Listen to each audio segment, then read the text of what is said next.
The last kilometre, Ned, 14.7%. Yates looks round, bobbing around. Are we going to see an attack from the British rider? He's moving closer, he's moving closer, he's moving closer. Simon Yates attacks!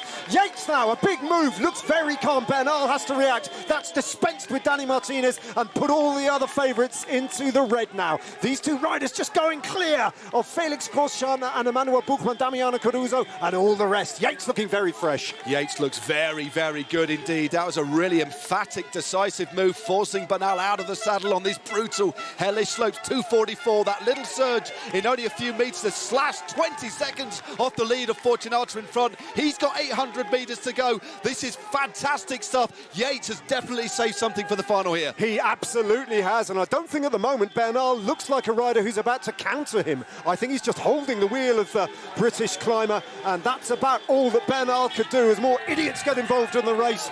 Those two riders are in a battle of their own, but right up the road, and still 700 terrifying, agonising metres from the finish line.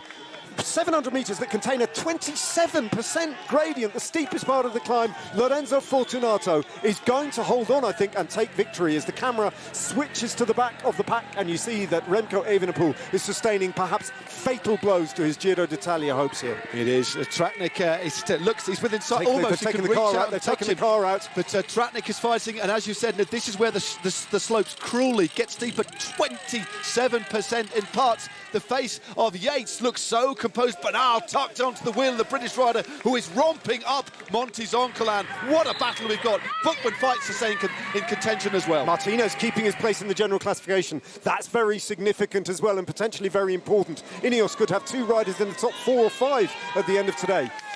Yates, though, being watched all the way by Bernal, has not let a gap go at all at any point. Can he counter him on these steep slopes still to come? Remember, these two riders, I think they're now in the final kilometre as well. They are indeed, and it looks like Yates is riding himself into second place at the moment. They've gone. Just now, sorry, Matt, they go under the Flamme Rouge right now. They're under the Flamme Rouge. That, again, 500 metres between this rider bobbing out of the saddle, only just about maintaining forward motion. What a ride from the young man from Bologna. He's grimacing in pain, almost in tears, whereas the pain sears through his young body. Yates again composed with Bernal on his wheel.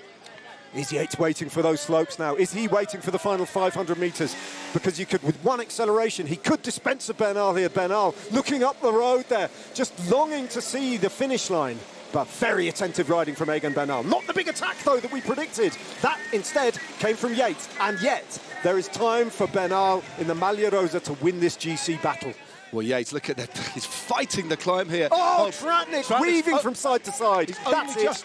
That's it. He's having to bob from side to side. That's game over. This man's going to win the race. He is 300 metres to go from the man from Bologna. This is the 27% gradient. He's got 2 minutes in hand on the Maglia Rosa. He's got enough on Tratnik, who's had to resort to tacking up this brutal climb. Yates still looks full of fight here. Magnificent performance by the British rider. Tiny gap growing there. Just a little sense there that Yates was growing an advantage over the Maglia Rosa as Tratnik beds in. I think he's just going to be happy to hang on to second place.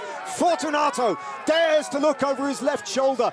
Look at that gradient he's on. Bernal, I think, is fighting the wheel to stay with Simon Yates here in this extraordinary climb on the Zoncolan. This is an amazing race. Colby, meanwhile, behind, still holding on for third place at the moment. Look at the face of him. This is it. This is going to be the moment. Just a couple of 100 metres to go. And finally, the gradient allows Fortunato to contemplate victory.